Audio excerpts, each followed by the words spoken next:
aksorik, yaitu kita bisa membedakan di antara neuron yang satu dengan akson dari neuron yang lain. Baik, mungkin itu saja yang bisa saya jelaskan. Materi selanjutnya akan dijelaskan oleh.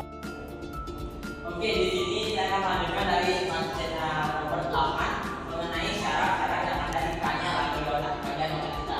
Yang pertama ada syarat okulomotor, olfaktorik, yang merupakan syarat pembau yang bertanggung jawab atas indera pembauan yang ada di bawah hidung. Nah, syarat ini itu bersifat sensorik. Kemudian yang kedua ada syarat optik. Nah, syarat optik ini sendiri itu bersifat sensorik yang berfungsi menangkap atau menerjemahkan impuls visual yang ada di mata kita, di retina ke otak.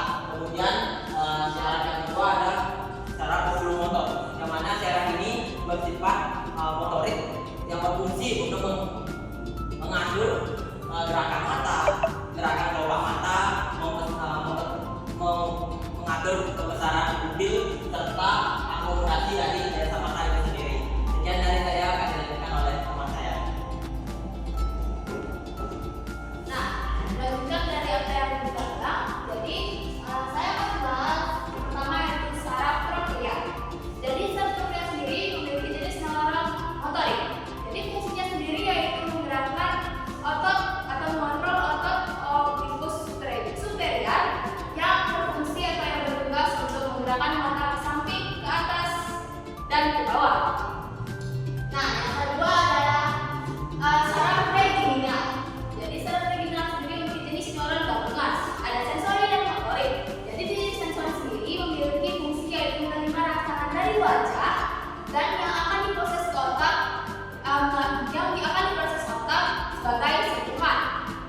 Lanjut ke motorik. Jadi motorik di saraf trigeminal ini memiliki fungsi yaitu menggerakkan bagian mulut, telinga, dan paha.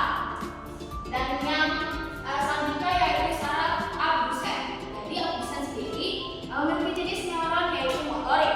Jadi memiliki fungsi yaitu mengontrol gerak mata luar seperti melihat ke samping atau ke arah telinga.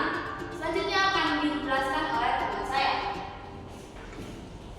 Kemudian ada saraf fasial, di mana saraf fasial termasuk jenis neuron sensori dan juga motorik, di mana sensori ini dia bisa mengontrol ekspresi wajah seperti cemberut dan juga tersenyum. Kemudian untuk motoriknya dia bisa mengenali sensasi rasa di bagian lidah. Kemudian ada saraf vestibulocochlear, di mana ini termasuk jenis neuron motorik, di mana fungsinya ini untuk menjaga keseimbangan tubuh dan juga sebagai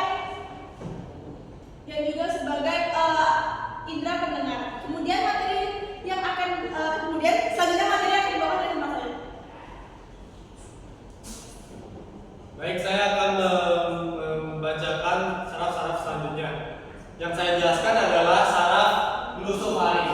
Glucofaring ini jenis neuronnya yaitu sensorik dan motorik yang berfungsi sebagai neuron motorik, yaitu membawa impuls dari medula ke otot untuk berbicara, menelan, dan lain-lain.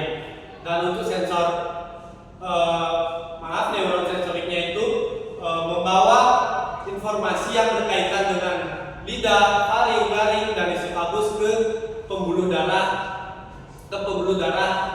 Terus selanjutnya yaitu ada vagus, yaitu jenis neuronnya yaitu motorik dan sensorik juga, yang berfungsi yaitu neuron motorik, yaitu membawa impuls dari medula ke bagian organ toraks dan abdomen. Terus yaitu selanjutnya neuron sensorik, yaitu membawa informasi ke lidah, faring, laring, jantung, dan esofagus ke pons atau medula.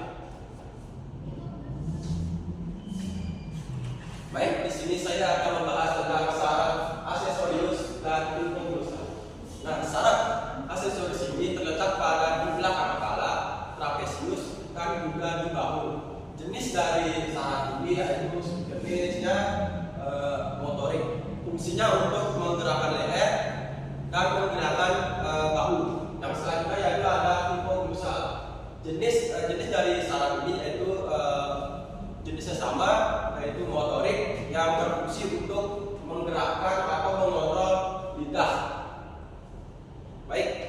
Sekian dari presentasi saya.